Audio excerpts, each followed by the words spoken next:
As crianças vão ficar com seus pais, conforme eu já avisei, o mês de janeiro todo as crianças ficam com seus pais. Pais que têm filhos pequenos, né?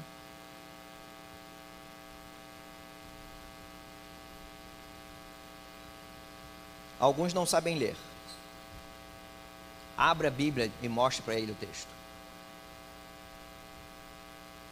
À medida que eu for avançando no texto, vai mostrando o texto, mesmo que eles não saibam ler. Começar a acompanhar a pregação na Bíblia. Claro, nós vamos ler agora, né, na projeção. Mas à medida que eu vou expondo o texto, eu vou mostrando alguns versos, mostrando algumas palavras, algumas situações. Comece a mostrar seu filho. Então nós vamos ler hoje, continuando na carta de Paulo aos Efésios, capítulo 4, versos 17 ao 24. E eu convido a congregação a ficar em pé.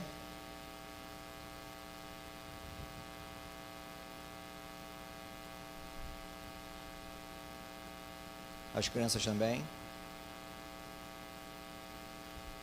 As crianças cantam, oram, leem. E aquelas que ainda não sabem ler podem acompanhar olhando ali a tela, não tem problema. O texto diz assim, então acompanhem comigo. Isto, portanto, digo e no Senhor testifico: não vivam mais como os gentios, que vivem na vaidade dos seus próprios pensamentos, tendo o seu entendimento obscurecido, separados da vida que Deus concede, por causa da ignorância em que vivem, pela dureza do seu coração. Tendo se tornado insensíveis, eles se entregaram à libertinagem para, de forma desenfreada, cometer todo tipo de impureza. Mas não foi assim que vocês aprenderam de Cristo, se é que de fato ouviram falar dele e nele foram instruídos, segundo é a verdade em Jesus. Quanto à maneira antiga de viver, vocês foram instruídos a deixar de lado a velha natureza, que se corrompe segundo desejos enganosos, a se deixar renovar no espírito do entendimento de vocês, e a se revestir da nova natureza criada segundo Deus, em justiça e retidão procedentes da verdade. Amém. Tomem assento, por favor. Nós lemos esse texto hoje pela manhã, né? Lemos esse até o finalzinho do capítulo 4. Mas eu vou expor só esse trecho agora. Ele está intimamente ligado ao restante, tá? Intimamente ligado ao restante do capítulo 4. E um pedaço do capítulo 5 também. Na verdade, vai até o 5:17, se eu não me engano. Então, nós vamos meditar hoje a nova natureza conforme o Evangelho. Já cantamos sobre a nova vida, a nova criatura. Já li o texto clássico, né, de 2 aos Coríntios 5:17. Eis que tudo se fez novo. Hoje, então, exatamente agora, nós vamos meditar sobre essa nova natureza no Evangelho, ou conforme o Evangelho. Porque essa nova criatura em Cristo precisa viver conforme a verdade, que é o Evangelho, que é Cristo. Nas últimas exposições do capítulo 4, em especial versos 1 ao 6, vimos o chamado para nos esforçarmos pela unidade da igreja, conforme o chamado do Evangelho, claro. Depois, dos versos 7 ao 16, vimos essa mesma unidade em serviço, o serviço dos líderes, a fim de equipar todos os santos, para que pela cooperação de cada junta, de cada um, a igreja fosse edificada em verdade, no amor, ou na verdade, em amor.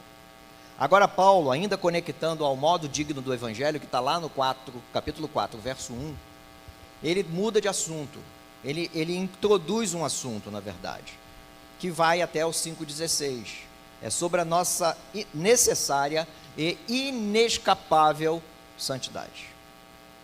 A vida do salvo em Jesus Cristo deve apresentar mudanças em relação à sua vida anterior. Se não apresenta, alguma coisa ficou pelo caminho, ou alguma coisa não aconteceu adequadamente. Então o crente, essa nova criatura, deve mostrar que o seu caráter é novo, criado a partir de Cristo. Não podemos falar uma coisa e viver outra, porque nós somos bons para falar sobre o Evangelho. Claro, o mais difícil é viver o Evangelho, claro. Mas Deus já nos deu o poder para isso. que é o Espírito que habita no seu povo. Cristo nos salvou, então, para que vivêssemos do jeito dele, e não segundo nossas tradições ou nossos gostos. Lembre-se, então, que a maioria da igreja em Éfeso era formada de gentios, daquela cidade, e que antes da conversão tinham uma vida imoral, em uma sociedade tremendamente imoral e tremendamente idólatra. O templo da deusa Diana era lá, o grande templo da deusa Diana. Fomos chamados então para viver da forma com que Deus planejou para nós. E isso é viver segundo o chamado do Evangelho. Lembre-se que no capítulo 1, Paulo nos ensinou que nós fomos escolhidos antes da fundação do mundo. Fomos predestinados para sermos filhos. Capítulo 2, Paulo ensinou que nós fomos criados para adoração.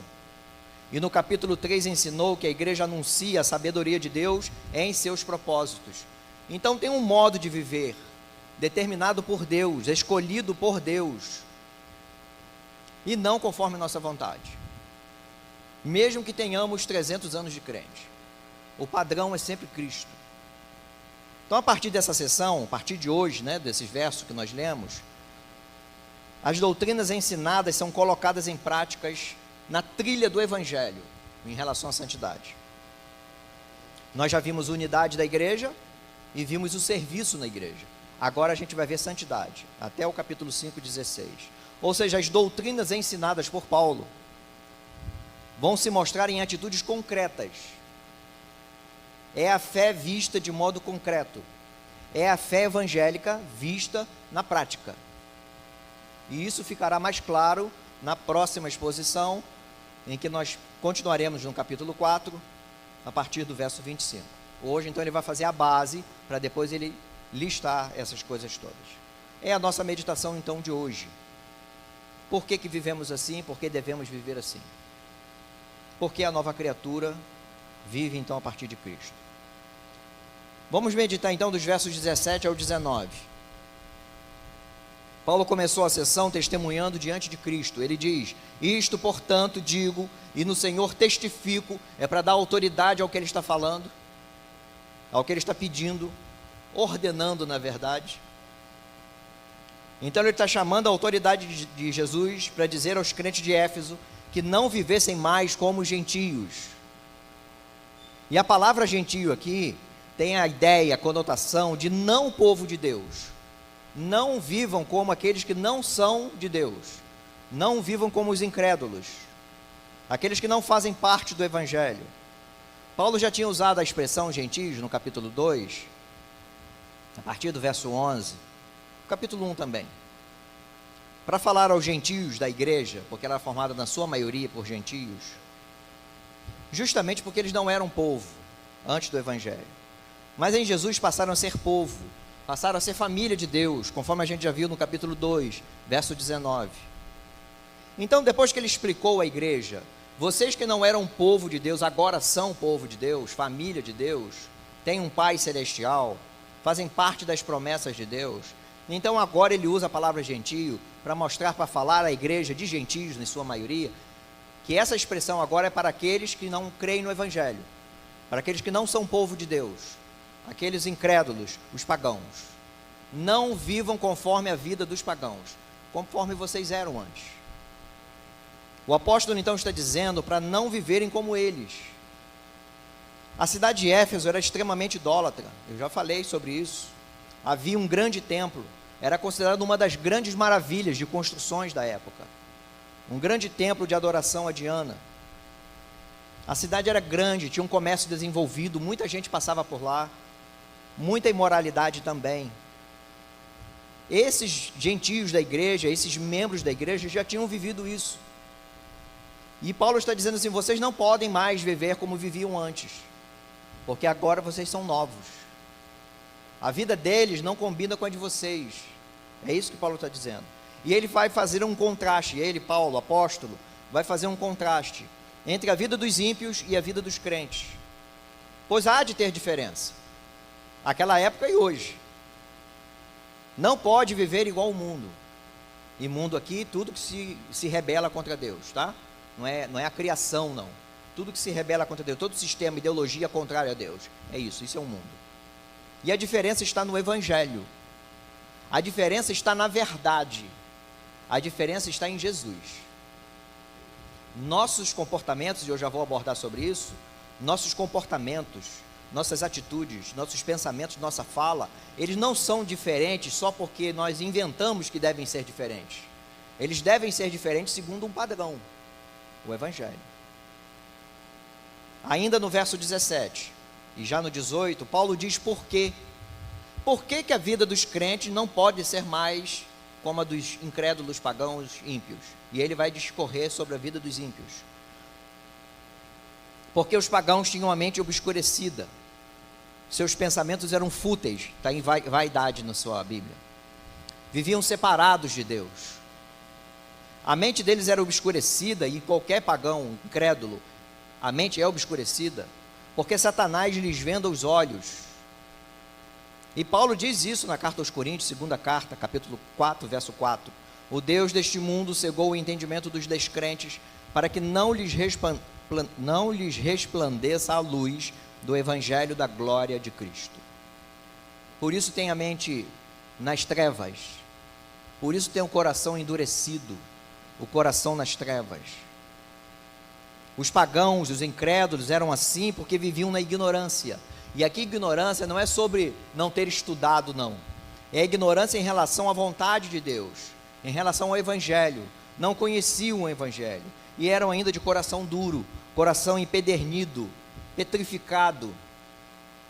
E aí talvez alguém pense assim, mas se eram ignorantes, então tem que dar uma chance, coitados.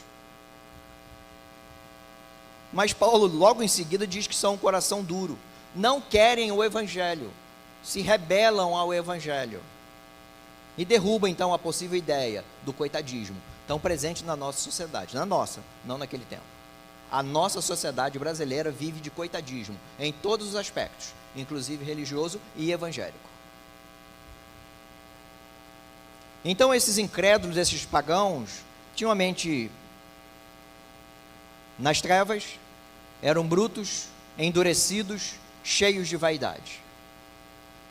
Verso 19, ele diz as consequências disso. Ele diz, tendo então se tornado insensíveis, por quê? Por causa da dureza do coração, da mente obscurecida. Eles se entregaram à libertinagem para, de forma desenfreada, cometer todo tipo de impureza. Essa é a consequência. Paulo aqui destaca a libertinagem, destaca a imoralidade, as práticas sexuais pecaminosas. É um destaque que ele faz. E talvez essas coisas estejam conectadas à idolatria, porque em muitas cidades, em muitos lugares da época, perversão sexual, glutonaria, bebedeira, eram todas ligadas ao culto idólatra de muitos deuses. É possível que Paulo estivesse ligando essas coisas à idolatria. Então esses pagãos incrédulos da cidade não só faziam o que desagradava a Deus, como faziam de modo desenfreado. Sabe um carro sem freio ladeira abaixo? Em ponto morto? É isso. Depois que ganha velocidade, ninguém segura mais. Não tem freio motor, não tem nada. Ele só está ladeira abaixo. Eles não se importavam com o que estavam fazendo. Eles não queriam saber de nada. Deixa a vida me levar, vida leva eu. É o que Paulo fala aos Romanos. Exatamente o que Paulo fala aos Romanos. Capítulo 1. Eles trocaram a verdade de Deus pela mentira, adorando e servindo a criatura em lugar do Criador, o qual é bendito para sempre. Amém. Por causa disso, Deus os entregou às paixões vergonhosas, porque até as mulheres trocaram o modo natural das relações íntimas por outro, contrário à natureza. Da mesma forma também os homens, deixando o contato natural da mulher, se inflamaram mutuamente em sua sensualidade, cometendo indecência, homens com homens, e recebendo em si mesmos a merecida punição do seu erro. E por haverem desprezado o conhecimento de Deus, o próprio Deus os entregou ao modo de pensar reprovável, para praticarem coisas que não convêm. Estão cheios de todo tipo de injustiça, perversidade, avareza e maldade. Estão cheios de inveja, homicídio, discórdia, engano e malícia. São difamadores, caluniadores, inimigos de Deus, insolentes, arrogantes, orgulhosos, inventores de males, desobedientes aos pais, insensatos, desleais, sem afeição natural e sem misericórdia. São esses. E olha que Paulo, no texto aos Romanos, ele não destaca só perversão sexual. Tem uma lista de pecados e uma lista de consequências daqueles que abandonaram Deus e não querem saber de Deus. Trocaram a adoração ao Deus de verdade pela criatura. E às vezes ainda fazem, até hoje, né? Ídolos de madeira, de ferro, de barro, de gesso e etc. E Deus os entregou a todo tipo de mal, aos seus próprios males, aos seus próprios pecados e às consequências dos seus próprios pecados. E essa relação aqui tem de todo tipo. Coisas que nós temos estudado a EBD que são sutis e coisas escandalosas, todas elas reprováveis diante do Senhor. E Deus deu nesta vida o pior dos castigos que Deus poderia dar nesta vida. Não é juízo final, não. No decorrer da vida, o pior dos castigos que Deus poderia dar a um incrédulo, a um ímpio, a um pagão. Deixar por conta própria, mergulhado em seus próprios pecados. Um carro ladeira abaixo, sem freio motor e sem freio nas rodas. Entregue aos seus próprios pecados, aos seus próprios desejos enganosos. É isso que Paulo está dizendo aos Efésios. Esses são os pagãos. Esses são os incrédulos, que não querem saber de Deus. Eles viviam longe de Deus, e os crentes não poderiam mais viver assim. Vocês eram assim, assim não são mais. Afinal, Deus os tirou da morte, onde vocês estavam, em seus delitos e pecados. Lembra do capítulo 2? O texto clássico?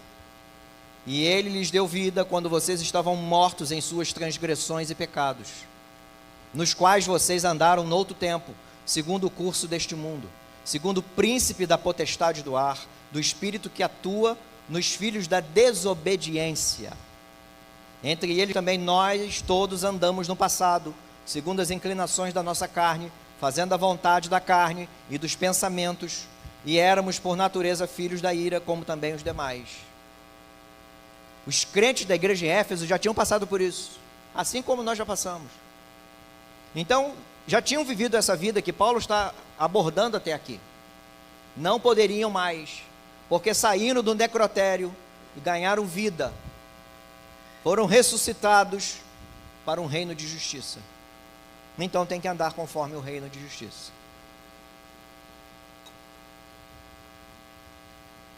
Assim como a nossa vida. Há de ter uma vida diferente. E nós sabemos disso. Nós sabemos disso. A questão é o que fazemos com isso. Como viver isso. Versos 20 ao 24. Paulo, então, na carta, vai mostrar agora como é a vida dos crentes. E como deveria ser.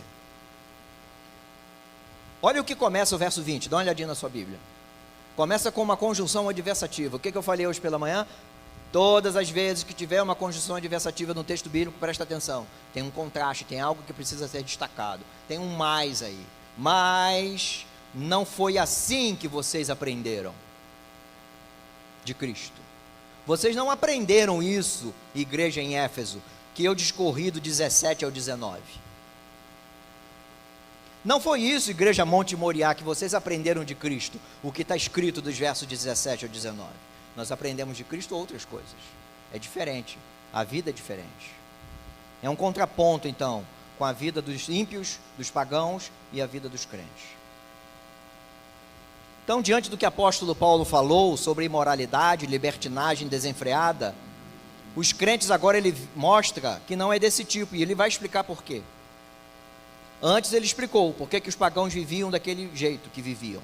Agora ele vai explicar, ou explicou, porque os crentes deveriam viver do modo do Evangelho. Lembra lá do verso 1 do capítulo 4? Ainda está ecoando aqui, vai ecoar até lá o 6, 9. Por isso, eu, prisioneiro no Senhor, peço, e aqui é peço com autoridade, que vocês vivam de maneira digna do Evangelho, digno da vocação a que foram chamados. Ainda está ecoando, ainda os textos aqui ainda estão sobre esse argumento. Há uma forma então de viver. Nós fomos instruídos em Cristo, aprendemos de Cristo, para vivermos conforme Cristo. Então vejam um contraste. Os pagãos aqui chamados de gentios são ignorantes ao Evangelho, duros de coração. E os crentes em Éfeso aprenderam de Cristo, então têm um coração ensinável. São instruídos segundo a verdade. Os primeiros não possuem o Evangelho, não querem saber dele, por isso cometiam e cometem até hoje todo tipo de libertinagem. O segundo, são os crentes, possuem coração pastoreável, moldável, e foram instruídos, ensinados na verdade. Essa é a diferença. A diferença entre pagãos e crentes é que os crentes foram ensinados na verdade, em Cristo, vivem em Cristo, segundo o modelo de Cristo, para a glória de Cristo. Então o modo de viver, os hábitos, as atitudes, o comportamento, a fala, são diferentes. Inevitavelmente diferentes. O Evangelho não só diz o que não se deve fazer, mas ele também diz o que se deve fazer, que é o que nós veremos a partir do verso 25, não hoje. E eu mostrei hoje de manhã um trailer, né, do que nós veremos depois. Mas prestem atenção numa coisa. Paulo não está falando de regras e comportamentos moralistas como marca da diferença entre pagãos e crentes. É onde nós afundamos, nós crentes. As atitudes e os comportamentos dos crentes deveriam e devem ser no padrão Cristo. Afinal, nós aprendemos de Cristo e aprendemos em Cristo. E isso faz diferença entre evangelho e legalismo. Não se combate libertinagem, não se combate imoralidade com listas legalistas cheias de gostos e preferências de uma pessoa ou de um grupo específico da igreja. Um grupo da igreja se reúne, às vezes formalmente ou não, e começa a criar listas de comportamentos como os crentes deveriam ou devem andar, fazer, vestir, falar, pensar. Não é sobre essas coisas. Faz isso, não faz aquilo. Se combate liberalismo, libertinagem e imoralidade com evangelho e não com legalismo. Por isso, a necessidade de aprender a verdade, que é Jesus. E nós sabemos disso. Mas na hora de executar, nós vamos para listas, para o legalismo. E às vezes eu faço uma para mim, às vezes um grupinho faz aqui, e se for um grupo com um maior poder de liderança na igreja, faz para a igreja toda. E a igreja toda começa a seguir aqueles comportamentos moralistas, achando que é evangelho. Por vezes ainda colocam um texto ou outro, um pedaço de um versículo, ou um versículo destacado do seu contexto, do seu propósito, para confirmar legalismo. É a perversão da perversão. Para combater perversão, imoralidade e libertinagem, cometem outra perversão, achando que é evangelho. Não é. Então precisamos aprender da verdade, Jesus. Nada mais lógico. Já que os crentes não vivem-se como os pagãos, porque aprenderam de Cristo, se é que aprenderam de Cristo, e aqui no texto ele bota um se, por vezes o se é que de fato, no início do 21, se é que de fato ouviram falar dele e nele foram instruídos.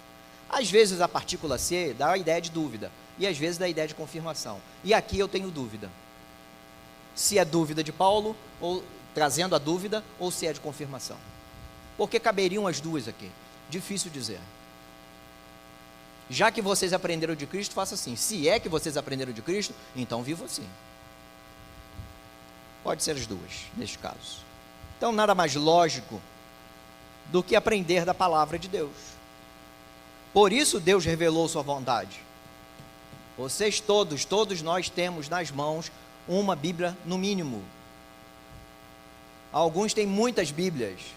Tem gente que tem mais de 20, em várias traduções, em várias capas, cores diferentes, capa emborrachada, capa já esfolada, capa de couro, capa dura, papel amarelinho, papel branco, e etc, e etc, e etc.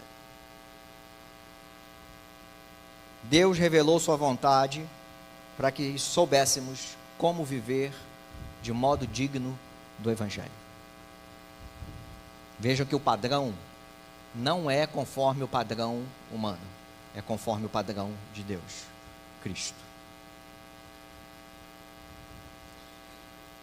Olhando um pouquinho para a carta, texto que nós já vimos, na sessão anterior, que a gente viu sobre o serviço, a maturidade, a unidade, o crescimento da igreja foi exposto no pleno conhecimento do Filho de Deus, ao estado de pessoa madura, à medida da estatura da plenitude de Cristo. E agora, para mostrar um modo diferente de viver da igreja, ele aponta a instrução segundo a verdade, que é Jesus. Olha que Jesus é o padrão para tudo na igreja. Jesus é o padrão, seguindo o capítulo 4 só o capítulo 4. Jesus é o padrão, junto com as outras duas pessoas da Trindade, para a unidade da igreja. Nós vimos dos versos 1 ao 6. Jesus é o padrão para o crescimento da igreja em unidade, onde cada um serve segundo os seus dons e caminha para a maturidade, unidade da fé e no pleno conhecimento de Deus, ao estado de pessoa madura que é Cristo. Então Cristo é a centralidade da unidade em serviço, ou serviço para a unidade. E aqui mais uma vez Cristo é a centralidade para o viver diferente do mundo. A igreja então tem um padrão e sempre será Cristo. Em qualquer assunto da igreja, Cristo será sempre o padrão. É sobre Jesus. Já falei isso em outros momentos. E eu vou repetir mais uma vez sobre o combate à perversão, sobre o combate à imoralidade sexual, sobre o combate à idolatria, sobre o combate a todo tipo de pecado. Não se faz com legalismo, por mais bonitinho que seja. Aliás, não tem legalismo bonitinho, tira o bonitinho. Por mais bonitinho que seja o papel onde você escreveu a sua lista. Se combate essas coisas com o Evangelho, conforme Cristo.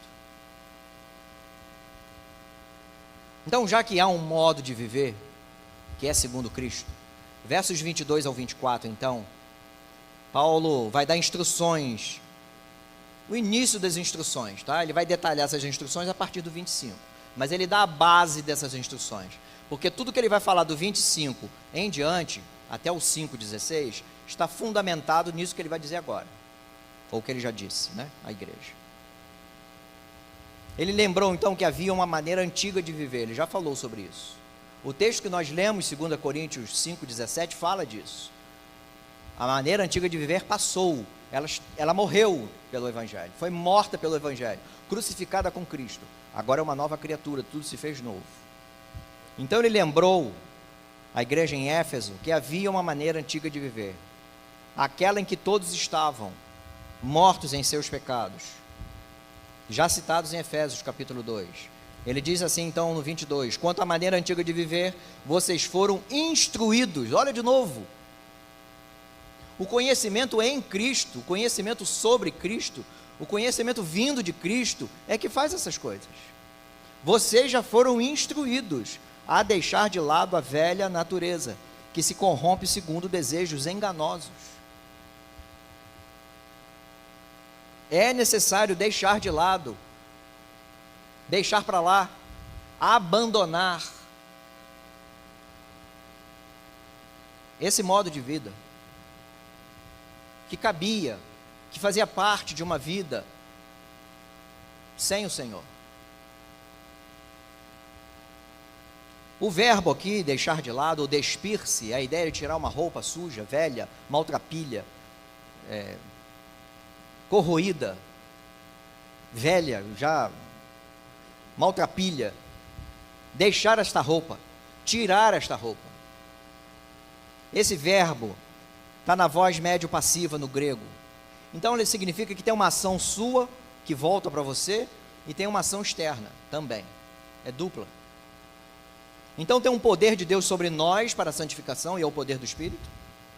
E há também uma ação interna nossa, um esforço nosso para abandonar os velhos modos, os velhos hábitos. Afinal, esses hábitos se corrompem pelos desejos pecaminosos. E nós já vimos aqui. Pecado, ele começa com o desejo no coração. Desejos equivocados. E aí ele vai crescendo. Então é a ideia de deixar esta roupa do velho homem. Mas ninguém deve ficar nu. Porque ao tirar a roupa fica nu. Mas ninguém deve ficar em vergonha. Porque Deus providenciou uma roupa nova, cheirosa, limpa, bonita, adornada. O texto segue, Paulo vai dizendo, vai ensinando. Acompanhem comigo. 23. E se deixar então renovar no espírito do entendimento de vocês, e a se revestir, ou seja, vestir de novo, da nova natureza criada segundo Deus em justiça e retidão procedentes da verdade. Paulo então está ensinando que há uma roupa nova para revestir-nos. E antes disso ele diz e disse que os crentes deveriam se deixar renovar no entendimento, na mente. Olha a instrução e o aprendizado de novo. E aqui a voz é só passiva. Eu recebo. É Deus quem muda nosso entendimento. É o Evangelho quem muda nossa mente. É a mesma ideia do capítulo 5, verso 18. Deixem-se encher do Espírito. Sejam submissos ao poder dos céus que transforma a mente. É Paulo aos Romanos 12, 1, né? O renovar da mente. A partir então da renovação do entendimento moldado pelo Evangelho, os crentes então deveriam revestir-se dessa nova roupa. Porque não podemos ficar nu, em vergonha, não. Deus manda e Ele, com o poder dEle, tira a roupa suja, velha, puída, e nos dá uma roupa nova, bonita, cheirosa, limpa, alvejada no sangue do Cordeiro. É a nova natureza, uma nova natureza criada segundo Deus. Não fomos nós que criamos o crente em nós. Não, foi Deus que criou a nova criatura. O mesmo Evangelho que nos matou é o mesmo Evangelho que nos deu vida. Estávamos mortos em nossos pecados e delitos, em nossas transgressões, mas Deus, rico em misericórdia, nos ressuscitou e nos colocou nas regiões celestiais em Cristo Jesus. Essa nova criação, essa nova criatura, essa nova vida, foi Deus quem fez. E há um esforço nosso para vivermos assim. E como eu disse, já estou preparando, a partir do verso 25, ele vai dando os detalhes dessas coisas, para o outro domingo. E nós devemos viver então nos moldes do Evangelho, com esta nova roupa, com esta nova criatura, viver num reino de retidão e justiça. Segundo que padrão? Qual é o padrão da justiça e a retidão? Jesus. Não é sobre nossos conceitos de justiça e retidão. A gente vai inventar coisas. E nós somos bons para inventar coisas, nós crentes. Ou a gente inventa, não, o padrão aqui é retidão, então eu vou fazer o que eu devo agir como um homem reto. Mas segundo quem? Segundo que valor? Segundo o valor de Cristo, e não o meu. Porque se eu fizer uma lista para que eu mesmo ande na retidão que eu criei, vai dar problema. E não agradará ao Senhor. E eu não viverei do modo digno do Evangelho a qual fui chamado. Então é sobre Cristo. Não há um outro modo de viver que agrade a Deus que não seja desse jeito. Em retidão e justiça. Então, mais uma vez, legalismo não agrada ao Senhor. Que fique muito claro isso. Ah, mas essa atitude é tão boa, isso é legalismo, isso não é doutrina bíblica.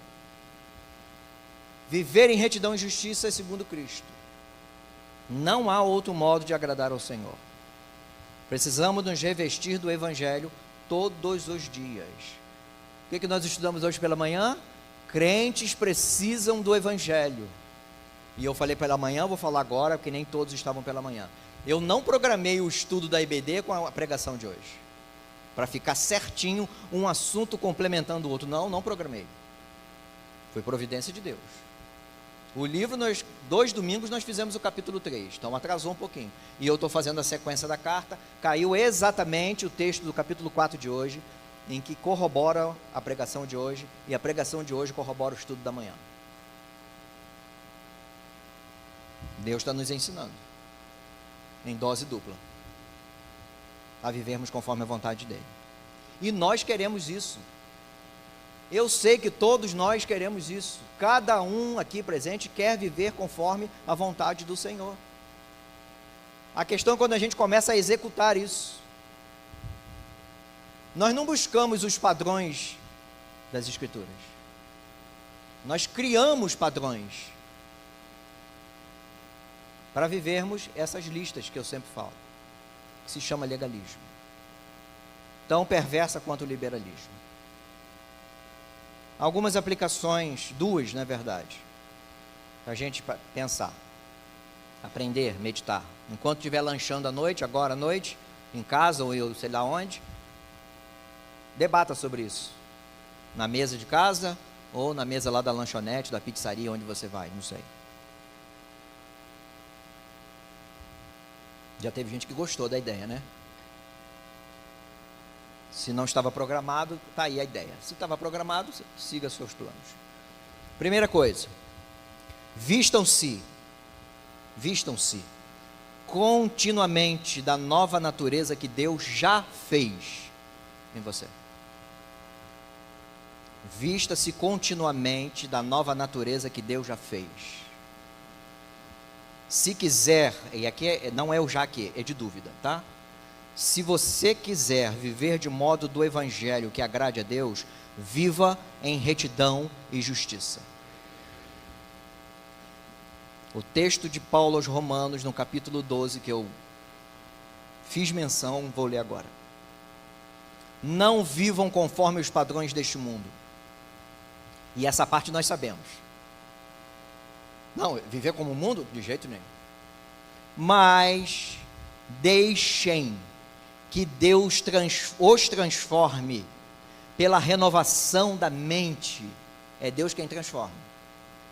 Para que possam experimentar qual é a boa, agradável e perfeita vontade de Deus. Aí a primeira coisa que o crente faz é: então Deus, qual é a tua vontade, Senhor? Está aqui. Ele já revelou. Deus não brinca de esconde-esconde conosco.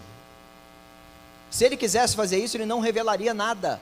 Ele já revelou qual é a vontade dEle. No capítulo 12 tem um monte de coisas. Nós veremos uma outra oportunidade. Não vivam conforme os padrões do mundo, mas deixem-se, permitam ser renovados pelo poder dos céus.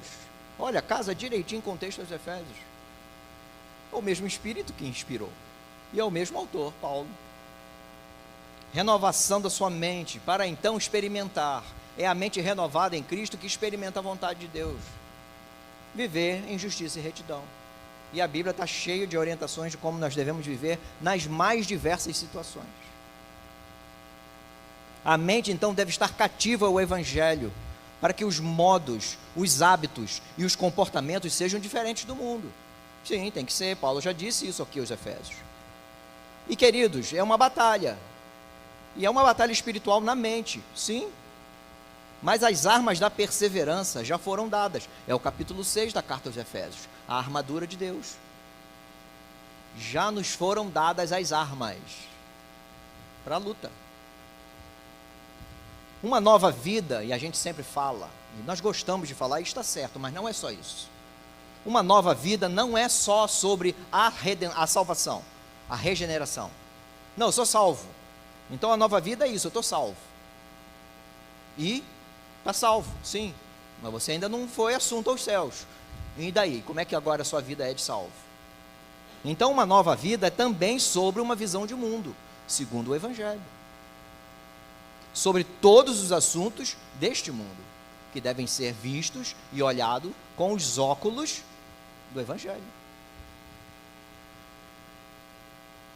É sobre economia, sobre política, mas o Evangelho trata de economia? Trata.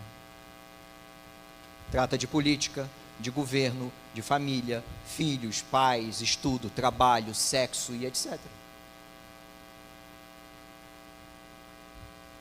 O que Paulo está focando aqui, na carta aos Efésios, nesse trecho,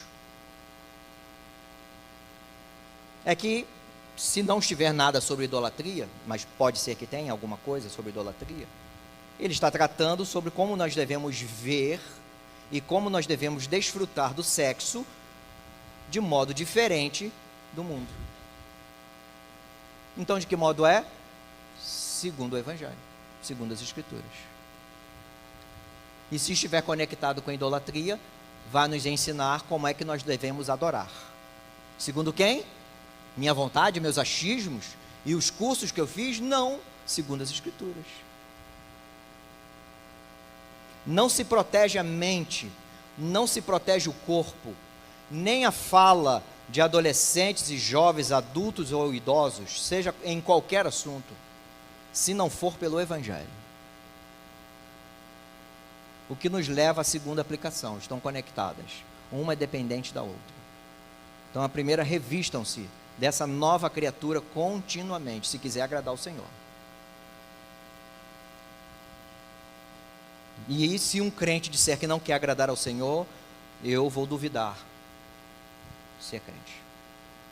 Vou. A segunda aplicação, aprendam a verdade na palavra de Deus. Nós falamos verdade, reino de justiça, retidão. A verdade é aprendida na Bíblia. Nós sabemos disso. A gente só não busca na Bíblia quando nós temos questões da vida. Não buscamos. E ela atende todas as nossas necessidades. Não são curiosidades, tá? Porque curiosidade a gente tem um monte de coisa. Por que o passarinho tem 2 pés? Por que o peixe tem barbatana em cima, do lado e alguns embaixo? Isso é curiosidade. Não importa. Eles têm. Alguns não têm. Alguns são achatados para ficar no fundo. Outros nadam. Isso é curiosidade. Mas sobre nossas necessidades, a Bíblia é suficiente. Ela trata de todas as necessidades do ser humano. Então não há outra fonte em que possamos aprender qual é a vontade de Deus. E nós sabemos disso. A instrução dos crentes é na palavra de Deus, no estudo individual, em casa, e no estudo em grupo, escola bíblica, aí agora Monte Moriá, escola bíblica e culto público à noite, pregação. Então é lógico e muito claro, de que há uma necessidade constante de estudo bíblico em casa. Mas tem gente aqui que não faz a menor cerimônia de dizer que não lê Bíblia. E eu não estou falando sobre hipótese, eu estou falando do que eu já ouvi. Não lê. Vai aprender de Cristo como? Não vai. Vai agradar ao Senhor em justiça e retidão como? Não vai. Vai viver capengando? Vai. Vai tropeçar em infantilidades? Vai. Porque não lê e não estuda Bíblia em casa. Outra lógica é que, para que a gente possa aprender em grupo e ouvir a pregação, exposição da Bíblia, do texto, é necessário que os crentes participem do culto. E olha que aí, agradecendo ao Senhor pela tecnologia, a gente ainda grava o áudio e coloca lá no grupo da igreja. Eu não sei se alguém ouve depois, não sei, não precisa me dizer, está lá, está à disposição para ler de novo, ouvir de novo, talvez um detalhe que passou, ou tirar uma dúvida do que eu falei. Às vezes não consegue captar tudo, está lá, tem a possibilidade de ouvir de novo, Mas se talvez nem venha ao culto público, vai ouvir de novo? Provavelmente não. Vai viver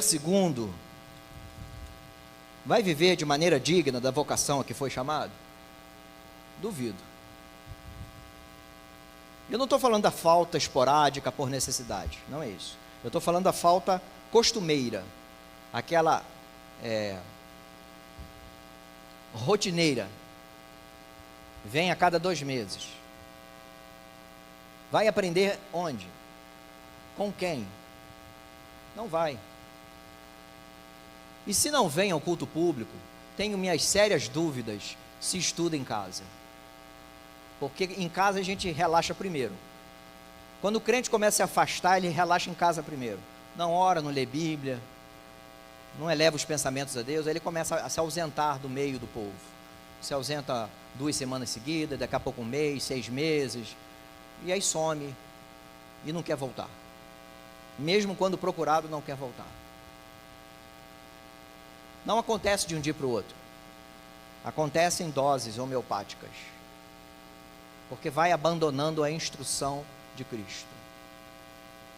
Alguns ainda têm a ousadia de dizer: não, eu estou bem com o Senhor, eu só não estou na igreja nem lendo Bíblia, e oro às vezes. Tá nada. Já abandonou. Então são 2 lógicas de que é necessário estudar a Bíblia, estar presente para que a palavra do Senhor exposta confronte o coração, conforte o coração, alimente o coração, alimente a mente, domingo após domingo. É desse modo que se protege a mente, nós vimos ainda há pouco. É desse modo que se alimenta o coração com a verdade do Evangelho. Ao invés de irmos à Bíblia com nossas ideias prontas, e nós somos profissionais nisso, a gente ouve tanta coisa por aí, sem confirmar na Bíblia, a gente ouve. Antigamente se ouvia no rádio, depois passou a se ver na televisão, e agora tem internet aí de tudo quanto é lugar, gente falando coisas boas, que são poucos, e abobrinhas, que são muitos. E a gente cria pressupostos sobre todos os assuntos. E aí a gente vai à Bíblia já com os pressupostos prontos, ideias prontas, tentando encontrar um texto que dê verdade, entre aspas, àquilo que a gente acha. Enquanto nós deveríamos ir ao texto para aprender do texto, e aí então formar convicções, formar doutrinas, proteger nossa mente, proteger nosso coração. É assim que a gente cresce, é assim que a gente vive do modo digno a que fomos chamados, que é o Evangelho. Então é na Bíblia, é nas Escrituras, são nas Escrituras que nós devemos viver e fazer e tratar dos mais diversos assuntos da vida. Se chama cosmovisão. A gente acha que a Bíblia trata só de religião. Não, a Bíblia trata de tudo, toda a nossa vida. Todos os aspectos da nossa vida estão tratados na Bíblia. Todos. Tudo que a gente precisa, toda a nossa necessidade está tratada na Bíblia. Então a gente precisa ter uma vida de crente, uma nova vida em Cristo, aprendendo, sendo instruído por Cristo. Como? Bíblia. Algo que vovó da vovó e a vovó já ensinou para a gente. E nós sabemos que é isso. Na hora de fazer, que nós deixamos de fazer. Quero concluir com os irmãos. Um texto de Paulo aos Colossenses.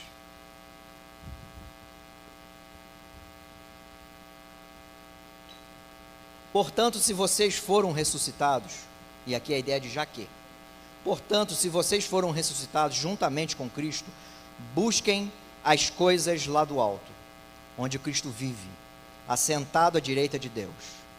Pensem nas coisas lá do alto, e não nas que são aqui da terra, porque vocês morreram, e a vida de vocês está oculta, ou seja, guardada, juntamente com Cristo em Deus. É sobre isso. Formem a mente de vocês nas coisas do alto. E assim, então, nós viveremos a nova vida criada por Cristo e agradaremos a Deus conforme a vontade dele. Amém. Vamos orar? Baixe sua cabeça. Senhor Deus, obrigado pela exposição, meditação da Tua Palavra. Obrigado, Deus, pelo confronto da Tua Palavra aos nossos corações. Sejamos, ó Deus, formados, moldados pela Tua Palavra para agradarmos ao Senhor e conhecermos a vontade do Senhor, que é boa, perfeita e agradável. Ah, Deus, não deixe que a gente invente moda, como se estivéssemos agradando ao Senhor segundo nossos padrões. Não. Nós agradamos ao Senhor segundo os padrões do Senhor. E assim deve ser a vida do Teu povo. Este povo aqui específico, Monte Moriá. Que todo este povo, ó Deus, se molde à palavra do Senhor todos os dias, domingo após domingo, para vivermos conforme a nova vida criada em Cristo Jesus. E que assim o Senhor seja glorificado pela vida do Teu povo, como indivíduos, como povo reunido também. Obrigado, Deus, por nos lembrar mais uma vez de como nós devemos viver. É em nome de Jesus que oramos. Amém.